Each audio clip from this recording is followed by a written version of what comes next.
Movie buffs, welcome back to the Movie Bay. This is D. In today's video, I am going to try, and I need your guys' help, to give you the definitive, once and for all, for right now until more come out, Batman ranking. And which Batman movie is truly the best Batman movie. Now, we're not going to go by how I feel about the movies, because that's my ranking. I want to give a definitive ranking and say this is the Batman movie as of 2023. And we're going to use raw numbers to come to this conclusion, okay? We're going to use raw numbers, not just raw numbers. We're going to use raw numbers, and we're going to use some circumstances around the movie. So, okay, so let's dive in, and let's see if we can come up with an agreeable best Batman movie of all times until this time. And how I did it was, we're going to take the Batman movies it's 9 Batman movies that we're going to rank. We're going to rank the the 2 Tim Burtons, the 2 Joel Schumachers, the 3 Nolans, and we're also going to do the Matt Reeves movie, and we're also going to throw in Batman Superman Dawn of Justice, which is that one. You could say Zack Snyder did it. You could say Joss Whedon did it. That movie is just a mess. But believe it or not, on this list, it's the 3rd highest grossing. Believe it or not, Batman Superman Dawn of Justice is the 3rd highest grossing Batman movie ever. If you want to call it a Batman movie. Some may not call it a Batman movie, and if you don't, I'll be okay with that. Enough rambling. Let's take a look at it. We're going to start, it's 9 movies. We're going to start from number 9 and work our way up to number 1. So, also, just for fun, I adjusted the inflation. So I did an adjustment for inflation on each one of the movies from Batman 89 all the way up to the year 2022, which was the year of the last Batman movie, The Batman. Just to see where they would be far as if they was to go in the theaters at 2022 with the same tickets, the same amount of tickets sold, where would the money be? Now, that's not going to adjust the ranking. Excuse me. That's just for fun. So let's go ahead and dive in, and we're going to start with Batman and Robin at number 9. Here's why it's number 9. It had a worldwide box office of $238 million, and it scored a very, very low 3.8 IMDb. Now, the thing about the IMDb rating, where I trust it just as much as I trust Rotten Tomatoes, both of those scores are dynamic. They go up and down as people vote on the movies. So you can see the scores on these change 20 years from now because people vote on those movies as they see them. Again, I don't trust IMDb, Rotten Tomatoes, none of that stuff as a whole, because movies can get review bombed. It happens. But I use it as a guide, okay? And a lot of times, a higher rating do kind of go with the quality of the movie and the higher box office. Usually, not always. You're going to see on this list, it don't always work out that way. So, Batman and Robin, $238 million in worldwide box. And you got a low IMDb rating of 3.8. And adjusted for inflation for the year 2022, it would have had a worldwide box office of $445 million, just for fun. So Batman 89 is Batman and Robin is the lowest. I was getting ready to say Batman Forever. Batman Forever is number 8. So Batman Forever had a worldwide box office of $366.5 million. It had a 5.4 IMDb rating. Acceptable, but not great. And if you was to adjust it for inflation from the year it came out to now, it would be at a $721 million box office if ticket sales and everything held up. Okay, so Batman Forever, a nice little jump above Batman and Robin, $366.5 million for number 8. Number 7, and this is where it's going to get funky, but we're going to talk about it. Batman Returns, $266.8 worldwide box office with a IMDb rating of 7.1 with an adjusted box office for $569 million. Now, you're probably wondering, D, how could Batman Returns go above Batman Forever and it's $100 million difference in box office?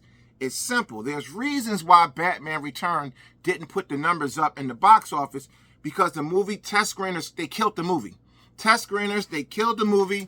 Parent groups, do your research. Parent groups, they lambasted this movie McDonald's pulled out, they didn't do Happy Meal toys for it. And back then, a movie like a Batman movie, any kind of movie that was based off of kid-friendly material was going to bomb if it didn't have the backing of Burger King, McDonald's, and places like that.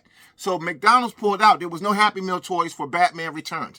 Parent groups, they was all on Oprah, all on the different TV show, talk shows, just killing this movie. And I'm surprised it did what it did. But it did $266.8 million, about $100 million less than Batman Forever. But, this is what makes it better. The fact that this movie was so heavily criticized, it was beat up, it was dragged, McDonald's pulled out, it still scored a 7.1 IMDb. Now that tells me that yes, less people actually went to the theater to see it, henceforth the big gap in ticket sales, but the people who did go see it liked it more. That's why it's sitting at a 7.1 over a 5.4 for a movie that did $100 million more. So that would put Batman Return higher far as rankings go as the better movie than Batman Forever. Even because it's not all about sales. That plays a big part in it. But that IMDb rating for a movie, again, for it to score that much higher, and it makes $100 million less because the people who did go see it, who ignored the criticism, went to go see the movie, they liked it. 7.1, that means they liked it. A lot of people probably didn't love it, but they liked it. So again, Batman Returns is number 7. Number 6 on the list, you probably guessed it, Batman 89 with a box office of $411.6 million with a IMDb rating of 7.5, which is really good. And if you adjust it for inflation, it's at $995 million, just 500, look like 500, what was that? Just $500,000 short of the, $500,000 short of the $1 billion club. So Batman 89 adjusted for inflation would be up there with The Dark Knight and The Dark Knight Rises. Dark Knight and The Dark Knight Rises. Those are both $1 billion movies. So, So this is the first 4 Batman movies. The heavy hitter out of these 4, of course, we all knew it was going to be Batman 89. It was well received. It was loved. Batman Returns, great movie. To me, just as good. But again, the critics, the parent groups, McDonald's, believe it or not, McDonald's for back then, McDonald's, if you didn't have McDonald's backing you and you was trying to drop a movie like this, you was done. You was done. McDonald's is probably one of the greatest PR machines a movie like Batman Returns could have had. Anyway, so now we are at number 5, Batman Begins. Number 5, Batman Begins, with a worldwide box office of $337.7 million, with an IMDb rating of 8.2, with an adjusted for inflation box office, $520 million. I know, again, here we go. Well, if Batman 89 did $411.6 million, and it got a 7.5, and Batman Begins got $337.7, that's not really a lot of money, but that's a pretty big jump in score from 7.5 to 8.2. A lot of people liked it. So I'm giving it to Batman Begins. Very close, very close. It could have swung either way, but I'm going with that 8.2 over that 7.5 because the money is not, it's not even really, it's what? A $20 million gap, a $80 million gap between the two movies, a $80 million gap. That's not a lot of money for a movie. It really isn't. So, again, we're going to go with Batman Begins. Next up, we got number 4. We got Batman, Superman, Dawn of Justice. Now, some of us may not call this a Batman movie. I necessarily don't, but I'm going to throw it in for this because Batfleck deserves a little love because he never got a standalone movie. So we got to give Batfleck some love somehow. So Batman v Superman, Dawn of Justice, worldwide box office, $872.7 million with a low, not low, just middle of the road, higher than Batman Forever, but a middle-of-the-road IMDb of 6.5. And if you're adjusting for inflation, it's in the 1.1 billion. So it puts it in the $1 billion club if it was made in, this movie came out in 2022 and everything held, ticket sales and everything, it would be in the $1 billion club. So Batman v Superman: Dawn of Justice is number 4 because of its box office and its rating. 6.5 is not bad. It's not a bad rating. It's not at the top of the strata for Batman movies, but it's not bad. It's not at the low end either. It's right there in that middle. And its box office sales is higher than usual. Much higher. This movie is the 3rd highest grossing Batman movie. The 3rd highest, okay? It doubled the sales of Batman Begins. It doubled the sales of Batman and Robin. I'm sorry, Batman and Robin, it quadrupled it damn near. I'm talking about Batman 89. It doubled the sales of Batman 89. But again, if you adjust it for inflation, not so much. All right, I'm hoping that you guys, we are in agreement on this. Now, we are at number 3. And number 3 is going to be The Batman. The Batman with a worldwide box office of $771 million with a nice high 7.8 IMDb rating. No need to adjust this one for inflation because we're using this as the marker for our inflation, 2022. All movies are just inflated to that. So this movie is a pretty solid movie. Again, $777 million in the worldwide box for a new Batman movie that's just coming out. We can look at so far as new Batman movies coming out of the gate. They're starting a new series. Batman 89 is the king of that. Okay, $411 million.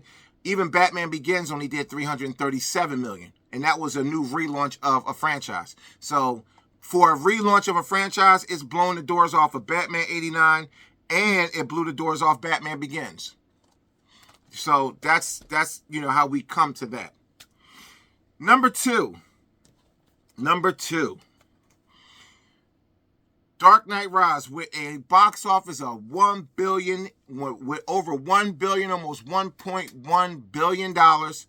Adjusted for inflation is $1.4 billion with a nice high 8.4 IMDb rating. Number 2 Batman movie is The Dark Knight Rises. The Dark Knight Rises. Would I put that as the number 2?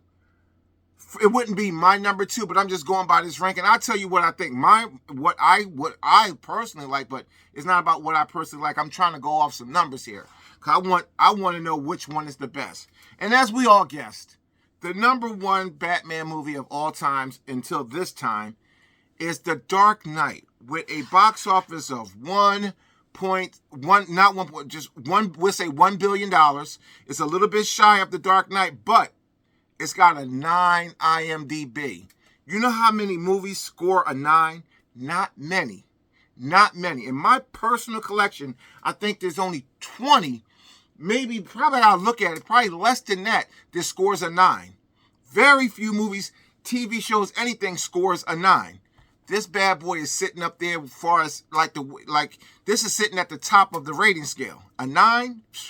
Very hard to get a movie to hit a 9. Again, worldwide box office, we'll say $1 billion, adjusted for inflation, $1.4 billion, and a perfect 9 on IMDb. Also, it was a fan favorite. It was just a critical favorite, a commercial mega powerhouse, and it was the first $1 billion superhero movie. It was the very first superhero movie to hit $1 billion. Marvel didn't hit $1 billion until much later, and then they turned around and hit $1 billion again. So Christopher Nolan, he knocked it out the park. I understand we have our feelings, us old school cats, we got our feelings about Batman 89 and Batman Return, but it's no denying that Batman Begins and The Dark Knight Rises, they are, not Batman Begins, The Dark Knight and The Dark Knight Rises, they are the best 2 Batman movies, and The Dark Knight is hands down the best Batman movie. So I hope we was able to come to an agreement on which ones are best. They may not be your best, but I'm just going by the numbers. The only one that probably could have been a little bit skewed was me giving Batman Begins higher, because again, an 8.2, 7.5, that's a nice little jump. 8.2 versus a movie that was rated at 7.5. Big difference. Again, even though it was an $80 million difference in the box office for movies, $80 million, that's nothing. That's pennies basically in the movie business. So I'm confident that you guys agree that Batman Begins was the more, we'll say it was the better movie. Not probably on a personal level. For me, on a personal level, I like Batman 89 better than Batman Begins. I thought Batman Begins was a great movie, but I like Batman 89 better. That's my personal, but I'm just trying to go off some numbers here to give a really good, thorough, precise ranking of these movies. Well, that's my rankings. Let's go ahead and let's recap the ranking one more time so you guys will know where we at. So at number 9, we have Batman and Robin. At number 8, we got Batman Forever. At number 7, we got Batman Returns. And then at number 9, Batman and Robin. Number 8, Batman Forever. Number 7, Batman Returns. Number 6, Batman 89. I hope we can agree on that. Then we got, at the number 4 spot, we got Batman Begins. That's number 5. At the number 5 spot, Batman Begins. At number 4, we got Batman, Superman, Dawn of Justice. At the number 3 spot, we got The Batman.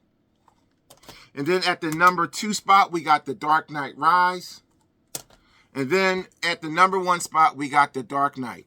I hope you guys leave a comment. I know a lot of you guys are going to comment about how I came to the numbers, but I came to the numbers by just the numbers. The numbers are the numbers. They're not fictitious. They're not made up. You can Google the numbers. You can Google the box office for each movie to see if I'm hitting on the mark. The numbers are the numbers. Again, like I said, the only one that an issue might be is the selection of 5/6. Batman 89, Batman Begins, but it's an $80 million difference, $80 million difference in the money, but the rating, 8.2 to a 7.5, kind of washed out right there. So it could have went either way on that one. Thanks for watching.